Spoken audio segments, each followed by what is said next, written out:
Trouxe exemplar da Bíblia Sagrada, está abrindo vossas Bíblias no único livro histórico do Novo Testamento, livro de Atos dos Apóstolos. Atos dos Apóstolos, capítulo de número 27, somente o versículo de número 22. Todos se encontraram? Diz assim a palavra de Deus: Entretanto, agora exorto-vos a que tenhais bom ânimo, porquanto não se perderá vida alguma entre nós, mas somente o navio será destruído. Somente os versículos. Gostaria de só repitam comigo. Ninguém vai morrer, mas o navio vai ser destruído. Feche suas olhos, vamos fazer uma prece. Senhor Deus, meu Pai, Deus Todo-Poderoso, Deus da tribo de Judá, nós agradecemos, Senhor Jesus, por ter falado conosco através das oportunidades que foram ministradas. Pedimos, Senhor Jesus, que continue falando conosco através da tua inerrante palavra. Fale em nossos corações, Senhor Jesus. E, Senhor, meu Deus, meu Pai, Senhor, enchemos com a tua graça, com o teu amor, com a tua misericórdia. Venhamos a nos conectar na tua inerrante palavra, Senhor Jesus. É o que nós lhe pedimos e agradecemos que o Espírito Santo tenha liberdade no nosso meio. Nós lhe pedimos e lhe agradecemos essa noite pelo santo e verdadeiro nome de Jesus. Amém. Podeis assentar, irmãos. Irmãos, o livro de Atos dos Apóstolos é um livro que eu tenho um apreço muito grande, tenho um carinho extraordinário por esse livro. Quando eu estava afastado dos caminhos do Senhor, uma mensagem no livro de Atos, no capítulo 1, versículo de número 1, eu esqueço até hoje. Foi uma mensagem impactante. Através dessa mensagem eu retornei para os caminhos do Senhor. Atos dos Apóstolos, escrito por Lucas. E Lucas pode ser considerado como ministro do avivamento, por ser formado em medicina, por ter estudado diversos livros gregos. Ele é considerado por muitos um médico moderno. Nos seus dias, costumeiramente, ele era chamado pelos embarcadores, pelos comandantes dos navios, para poder estar indo em suas viagens juntamente com eles, pois ele estava ali cuidando dos enfermos. John Stott, um grande teólogo, ele vai dizer e considerar Lucas como o teólogo da salvação. Ele é considerado. Atos dos Apóstolos também poderia ser chamado de Atos da oração. Quando nós começamos a ler, em diversas vezes nós vamos ver a palavra oração escrito, permanecida no livro de Atos. Assim também como poderia ser chamado de Atos do Espírito Santo, pois 57 vezes o Espírito Santo é descrito, o seu nome é ali manuscrito no livro de Atos dos Apóstolos. O que me chama a atenção no livro de Atos dos Apóstolos é que o livro de Atos dos Apóstolos, ele não tem a conclusão da palavra amém. A palavra amém não é descrita nesse livro, porque ali mostra que a história do Espírito Santo na igreja ainda não acabou. O Espírito Santo continua guardando, livrando e protegendo a igreja.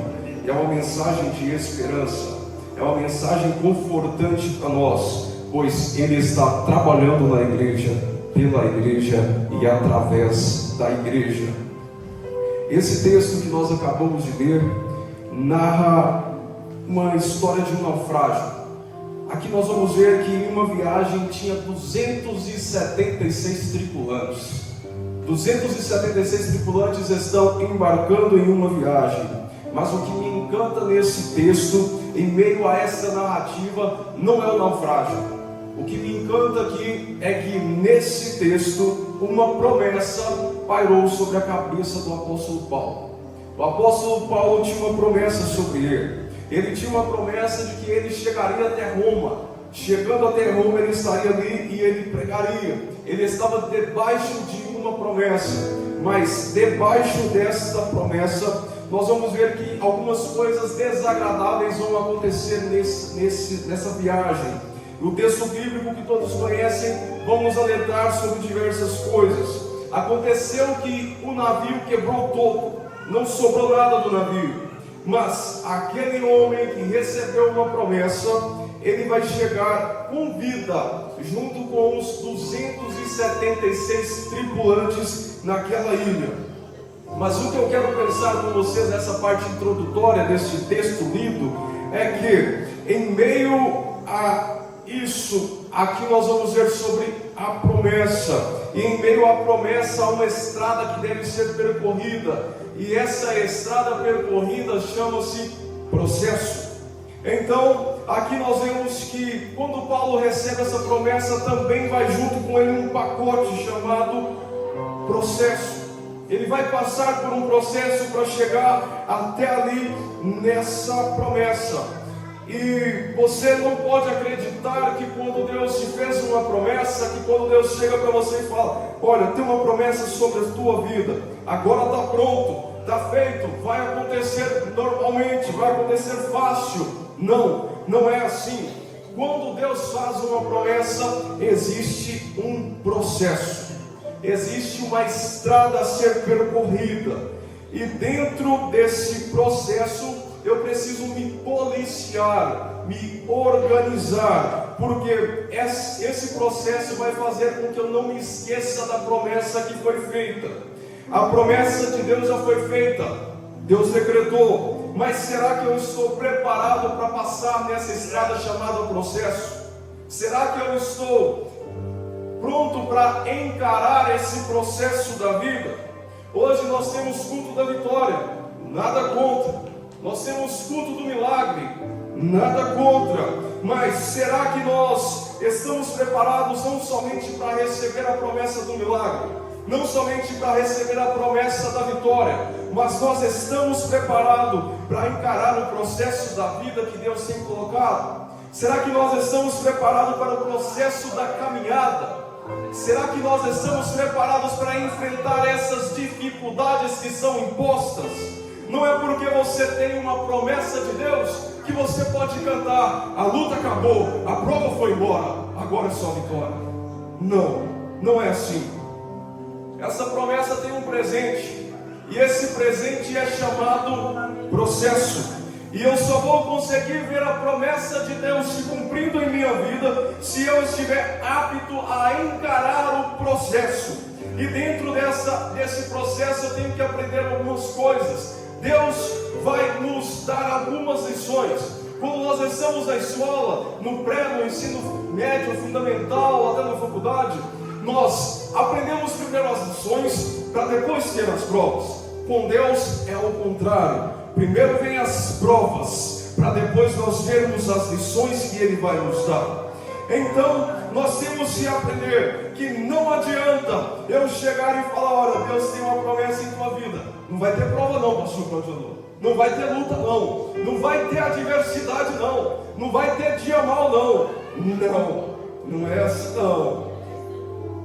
Quando Deus faz a promessa, o inimigo vai lutar de diversas formas, tentar fazer com que essa promessa não venha a se cumprir. As coisas poderão acontecer, mas se você acredita no Deus que falou contigo, e essa promessa for uma promessa verdadeira, mesmo que te joguem numa cisterna, você continua crendo na promessa.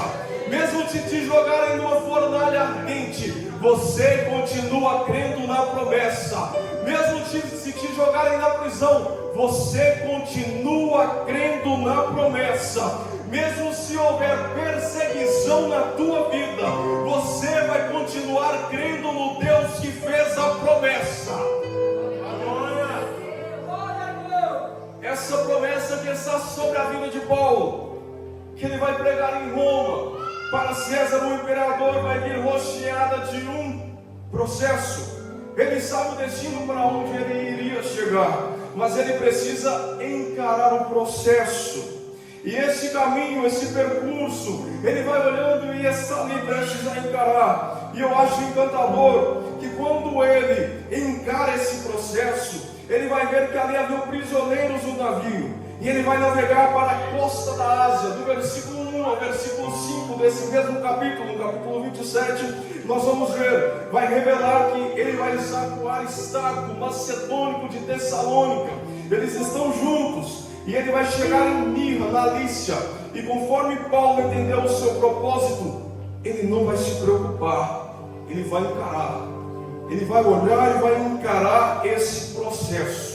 É tão lindo quando um crente encara um processo, Porque contar a bênção do milagre é fácil, contar a bênção da vitória é fácil, mas o crente que está habilitado para dizer: Deus, eu sei da promessa que o Senhor fez, mas me ajude a chegar lá, porque eu sozinho vou fracassar, eu sozinho não consigo, sou dependente de Ti. Se depender de mim, eu caio na primeira oportunidade, mas se o Senhor estiver comigo, eu chego lá. Se o Senhor estiver no direcionamento, eu vou conseguir. Se o Senhor estiver na frente da minha vida, eu vou chegar aonde o Senhor me prometeu. Sozinho sou fraco, pequeno, totalmente longe de Ti, mas contigo eu sou mais que vencedor.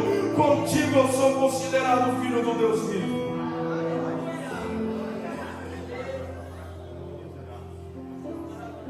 E ele vai se encarar em meio a uma grande tempestade. Todos conhecem o texto. E todo mundo está preocupado dentro dessa tempestade. Está acontecendo coisas anormais. Ali eles estão embarcados durante 14 dias. Nesses 14 dias não tem sol, não tem lua, tem trevas pairando. Somente as trevas, há uma escuridão. Um centurião vai olhar para o outro, vai olhar para o comandante, um olha para o outro e fala: olha, vamos pegar os botes, vamos pegar as boias, vamos sair daqui. Esses prisioneiros vão morrer, não me importo com eles, me importo que eu seja salvo. Vamos lá, dá uma olhada ali naqueles botes, vamos ali, dá uma olhada ali naquelas coisas. E eles começam a caçar os botes, começam a querer cortar as cordas, começam a querer um escape daquele lugar. Os prisioneiros estão: deixem eles lá, deixem eles ficar ali. A gente livra as boias, livra os botes e nós vamos escapar, nós vamos sair. Mas alguns historiadores vão dizer que enquanto aqueles homens estavam procurando um escape para eles fugirem, correndo de um lado para o outro, havia um homenzinho sentado de 1,5 metros, careca, perninha de alicate. Ele vai levantar, ele vai olhar e vai falar: olha, durante esses 14 dias não teve sol, não teve lua, mas o Deus que eu sirvo, esse esteve comigo nesta noite. E ele veio me dizer que ninguém vai morrer nesta viagem. Se vocês me obedecerem, ninguém vai morrer. Ele olha e diz: ninguém vai morrer nessa viagem. A organização fica totalmente correndo de um lado para o outro. Eles estão querendo um escape, eles estão querendo arrumar os botes. Paulo levanta com uma palavra profética, mas quando Paulo levanta com essa palavra profética, ali nós vamos ver que os marinheiros, eles têm um plano B. E aqui eu abro um parênteses, que é difícil entender o propósito de Deus. Nós vamos passar por dias difíceis, mas Deus nunca vai ter um plano B, porque o plano de Deus é perfeito. Nessa noite, diante da tempestade da vida, vai ter momentos difíceis, mas Deus nunca precisou de um plano B. Deus já deu o seu decreto, Deus já estabeleceu. Por mais que para o homem seja impossível, para Deus nada é impossível, tudo é possível para Deus. Muitas das vezes nós queremos fugir do propósito e irmos para um plano B. Nós queremos sair fora da caminhada e ir para um caminho de facilitações. Mas Deus está falando: não tem plano B, não tem outro caminho, não tem outro percurso. Obedeça a voz de Deus falar com você. Não fuja do propósito, não encare um plano B, porque os marinheiros estão ali caçando um plano B. Mas nessa noite eu quero perguntar para você: você está ouvindo os marinheiros ou a voz de Deus falar contigo? Os marinheiros têm um plano B, os marinheiros querem um escape, os marinheiros querem as boias, mas o plano de Deus é libertá-los com vida desse naufrágio. Você está olhando para quem? Para o marinheiro? Ou você está olhando para a voz de Deus falar contigo? Para quem você tem olhado? Deus tem falado contigo e você quer dar ouvidos para o plano B dos marinheiros. Os marinheiros acham que a solução são os botes. Os marinheiros acham que a solução são as boias. Mas aquele que ouve a voz de Deus, aquele que ouve Deus falar, ele não dá ouvido para plano B do homem. Ele sabe para onde Deus quer direcionar. Ele sabe para onde Deus está indicando. Ele confia no Deus que fez a promessa. Ele confia no Deus que tem tudo sob controle na palma de suas mãos. Não tem plano B com Deus. O plano de Deus nunca falha. Glória a Deus. Você está ouvindo a voz de quem? A voz dos marinheiros ou a voz de Deus? Tem muito marinheiro de plantão querendo atrapalhar o projeto de Deus. Tem muito marinheiro de plantão falando coisas que não deveria fazer. Mas Deus nessa noite te trouxe aqui para te dizer: continua crendo na promessa. Continua crendo na promessa. Continua crendo na promessa.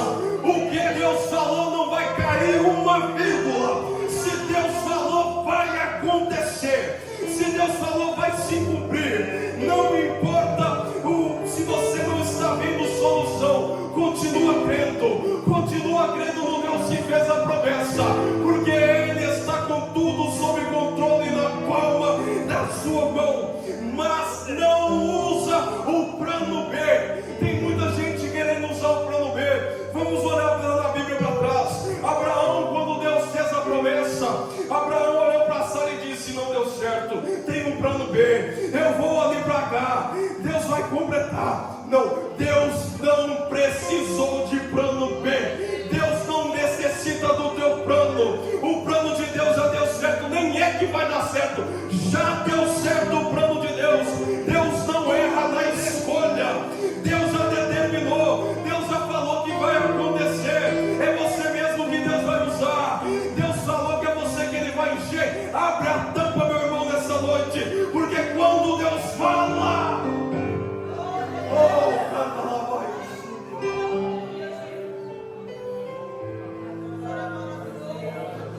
glória a Deus.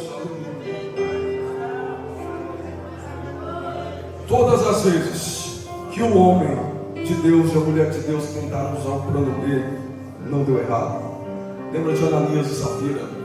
Tentaram usar o plano B, não deu certo.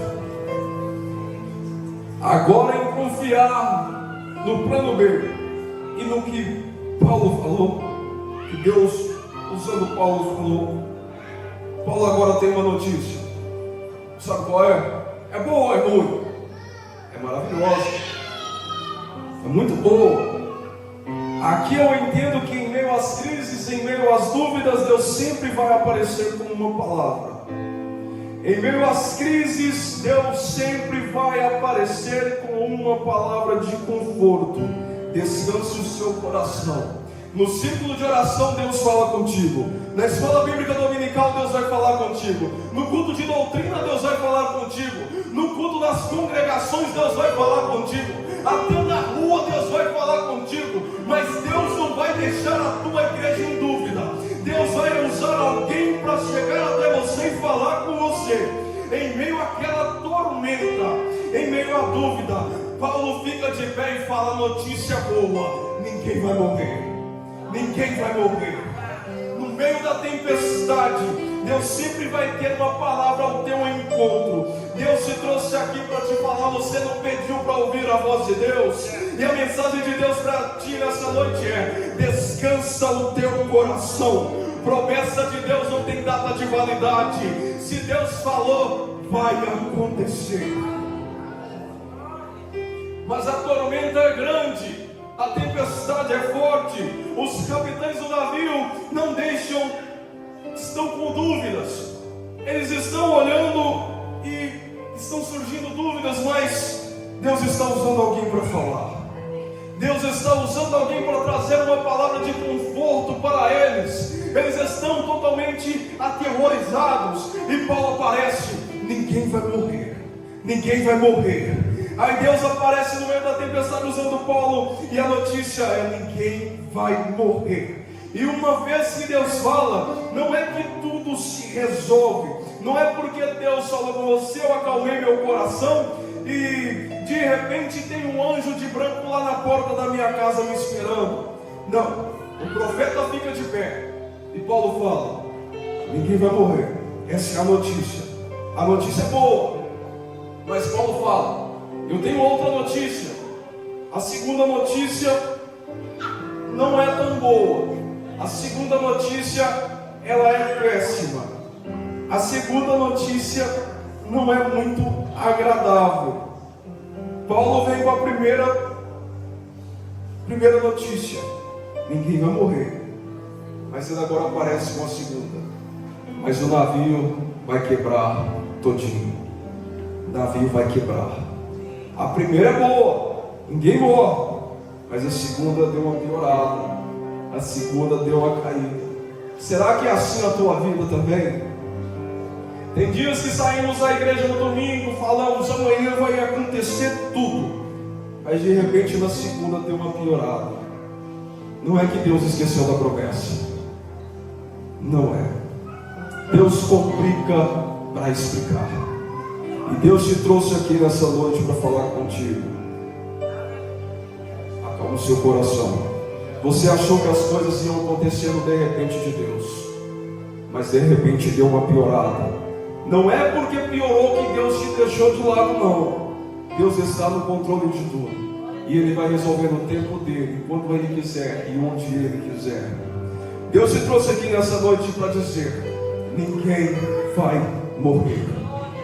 Mas tem um detalhe: o barco vai quebrar. Eu pensei, pastor Claudio, que o barco nunca ia quebrar. Eu achei que o barco não ia quebrar. Mas Paulo vai dizer: ei, o barco vai quebrar. Vai quebrar, Paulo, vai quebrar todo. Sabe por que o barco vai quebrar? Sabe por que vai acontecer isso? Vai quebrar porque Deus vai te mostrar que Ele não precisa de barco para te levar. Não é o barco que vai te levar, mas é a promessa. Quem vai te levar não é a tua credencial, é a promessa. Quem vai te levar não é a tua gravata, é a promessa. Quem vai te levar não é o seu vestido bonito ou o seu terno bonito, mas é a promessa. Quem vai te levar não é a altura do teu dízimo, o valor com que você contribui, mas é a promessa. Deus não precisa de navio para te levar onde Ele te prometeu que vai te levar nessa noite. Deus te trouxe aqui para te dizer: o barco vai quebrar. Ele vai quebrar. Eu não estou entendendo porque o navio está quebrado. É porque Deus está te dizendo: sou eu quem te levo, sou eu quem te levo, sou eu quem te levo. Eu não estou entendendo porque Deus está fazendo eu passar por isso. É porque Deus está te dizendo: sou eu quem te levo, sou eu quem te sustento. Você estava confiando nos marinheiros, você estava confiando nos botes, você ia morrer. Mas Deus está dizendo: se você confiar em mim, ninguém morre, não vai fracassar, não vai ficar pelo caminho, não vai chegar do outro lado, vai acontecer. Encare esse processo e não desista da promessa, porque é Ele quem vai te levar. Você estava confiando nos marinheiros, e meu negócio é contigo. Aqui nós vemos que até o que era para dar errado com Deus dá certo. O navio quebrado, todo mundo cai no mar. Qual que é a primeira coisa que eles vão falar quando eles caem no mar? Cadê o profeta? Cadê o homenzinho de 1,5 metro? Cadê aquele carequinha que falou que ninguém ia morrer? Olha, já estou bebendo água salgada. Cadê ele? Eu tenho outra notícia para vocês. Paulo fala: se agarrem na madeira do navio. Se agarrem nessa madeira. O quê? Para segurar os destroços do navio. Não estou entendendo, não tem nenhuma boia não. Boia não. Eu estou falando para pregar os destroços. É a madeira. O navio é feito de madeira. Pega na madeira. Aí um olha para o outro e fala: mas na madeira, na madeira, peguem na madeira. É a madeira. Se vocês agarrarem nela, vocês vão salvar. Tu é doido? Por que a gente não pega no isopor? No isopor não, é na madeira. Não tem boia? Não tem boia, na madeira. Não tem nenhum bote? Não tem nenhum bote. É para pegar na madeira. Agarra na madeira. E um já olha e já começa a fazer o teste. E já começa a boiar. E eles vão boiando e boiando. Sabe o que eu quero te dizer? Quem agarra a cruz de Cristo não morre no naufrágio. Quem a gente não precisa de outro evangelho. A gente não precisa de falar de evangelho de prosperidade. Nós não precisamos falar de um evangelho que aceita o mundo dentro da igreja. Nós temos que pegar o evangelho da cruz. É a madeira. Agarra na madeira. O negócio é a cruz. O negócio é a cruz. Agarre a cruz de Cristo. A campanha não deu certo. Volta para a cruz. Quem sabe alguém até ungiu roupa, pegou lenço ungido. Isso não vai dar certo. É na simplicidade. Pega na cruz. É a cruz de Cristo. É o evangelho da cruz. É o evangelho de que Cristo morreu por nós e um dia voltará para nos salvar. É o evangelho da cruz. Agarre na cruz. Agarre na cruz que dá. Tem muitos que até eu já pisei num sal grosso e não deu certo. Está vivendo de uma forma errônea. É na simplicidade. É o evangelho da cruz. É o evangelho da cruz. Pare de beber água salgada e volte para o evangelho de Jesus, o evangelho da cruz. Volte para o madeiro. A cruz ainda tem retorno. A cruz ainda faz milagre. A cruz ainda tem salvação. A cruz tem salvação para essa humanidade pecaminosa e caída. Tem pessoas morrendo todos os dias, mas nessa noite Deus está levantando a multidão de homens e mulheres. Vamos voltar a falar da cruz. Vamos voltar aos pés da cruz, pois é a cruz que salva. Vamos parar de inovações. Vamos parar de cultos modernos. Vamos parar de coisas que não são de acordo com nossa igreja. Nossa igreja está há mais de 100 anos falando do evangelho da cruz, falando do evangelho de Jesus. E essa mensagem dá certo. É a mensagem de Cristo. É a mensagem da salvação. É a mensagem da cruz que dá certo. Aí nós vemos, eles chegam na ilha de Malta. Eles chegam ali pregando a Cristo. Pregou a madeira, está pregando a cruz, está pregando então a Cristo. E eles chegaram na ilha de Malta. Chegando na ilha de Malta, ali eles estão. Aí começa. Número 1, número 50, número 200, número 276. Os 276 tripulantes chegam ali com vida. Não perdeu ninguém? Não, essa mensagem não perde ninguém. A mensagem da cruz não perde ninguém. A mensagem da cruz não deixa dor na cabeça. A mensagem da cruz ela edifica. É a mensagem da cruz. Eles chegam lá pregando. Os bárbaros olham e falam: cadê o navio? Como vocês chegaram até aqui? Eles falam: o navio quebrou. Mas o que houve? Sabe aquele homenzinho ali de 1,5 metro, carequinho, perninho de alicate? Ele falou com Deus dele, falou com ele. O navio ia quebrar, mas ninguém ia morrer. Vocês vieram nadando? Não, é impossível. Nós agarramos os destroços. E não afundou? Não, nós agarramos no madeira. Quem agarra na madeira não afunda em meio ao naufrágio. Um olhou e perguntou a ele: é ele. O ibope de Paulo vai lá em cima. O ibope de Deus, de Paulo está lá em cima. Eles estão falando: ele é um Deus, ele é um grande homem. E Paulo olha e fala: vamos fazer uma fogueira, está muito frio aqui. E Paulo vai pegar e vai começar. E todas as vezes que você quiser aquecer o seu ministério, vão aparecer cobras. Todas as vezes que alguém quiser aquecer o seu ministério, alguém aqui sabe do que eu estou falando? Alguém que é dirigente de uma congregação, líder de algum departamento, alguém que está orando com algum propósito, está jejuando, que está buscando um revestimento espiritual, que está buscando cada vez mais estar perto de Cristo. Começou com um propósito, começou com um jejum, e eu tenho uma notícia para você. Quando você começar a jogar os gravetos, as cobras vão aparecer. Mas não tenha medo não, porque o mesmo Deus que falou contigo na tempestade continua sendo teu Deus. Lembra do Ibope de Paulo? Ele está lá em cima, quando ele está jogando os gravetos, querendo aquecer aquelas vidas. É triste dizer, mas todas as vezes, se quisermos aquecer o nosso departamento, quisermos crescimento espiritual, o diabo vai usar pessoas, vai usar cobras.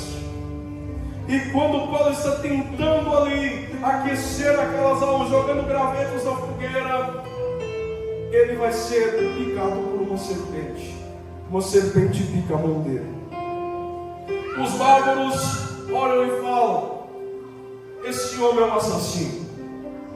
Esse homem fez alguma coisa muito terrível. O Ibope de Paulo, que estava lá em cima, agora vai lá embaixo. Não estava lá em cima. O que eu quero te dizer: bem-vindo ao ministério. Assim é o ministério. Tem dias que teu Ibope vai estar lá em cima, vai estar lá em cima, mas de repente vai lá embaixo. Não quer dizer que Deus te esqueceu, faz parte do propósito de Deus. A serpente pendurada na mão de Paulo, e eles fazem um diagnóstico sobre Paulo. Eles falam: esse homem agora vai morrer. Ele não vai aguentar meia hora. Um outro olha e diz: ele não vai aguentar uma hora, esse homem vai morrer. Outros ligam e falam: vai passar 2 horas, esse homem vai morrer. Passa meia hora, passa 1 hora, passa 2 horas. Eles olham e viram 4 horas, e esse homem vai morrer. Esse homem não vai continuar vivo. Talvez eu estou até pregando para alguém que passou por uma injustiça. Quem sabe você foi picado tentando fazer o melhor na vida de alguém, tentando fazer o melhor para algum departamento, para alguma família, até mesmo no teu trabalho, mas veio a injustiça sobre você. Mas eu vim aqui hoje te dizer que Deus manda dizer para você: você pode até ter sido sangrado, mas você continua vivo. Não é porque picaram você que você tem que virar a cara. Não é porque não deixaram você pregar que você tem que virar a cara. Não é porque não deixaram você louvar que você tem que virar a cara e se esconder. Você não paga o mal com mal. Deus te chamou para ser profeta, e profeta de Deus não mede com a mesma medida. Profeta de Deus é diferente. Assim como foi dito, é difícil o perdão, mas quem está em comunhão com Cristo libera o perdão até para quem te magoou, mesmo você estando certo. Profeta de Deus é diferente, homem e mulher de Deus é diferente. Não paga com mal, mas paga o mal com bem. É assim. Podem até picar, mas não vão te matar. Você tem promessa. Você tem uma promessa de Deus. Está sofrendo, mas está vivo. Não estou entendendo nada, mas você está vivo. Está sangrando, mas você está vivo. Deus tem negócio com você. Descansa o teu coração. E da igreja para ficar de pé, já estou encerrando.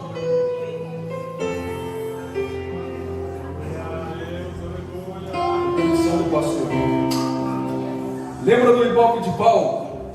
Estava lá em cima. Ele é um Deus, ele é um grande homem. De repente, vai lá embaixo. Ele é um maldito. Quando eles veem ele vivo, naquela ilha tinha um homem com o nome de Públio.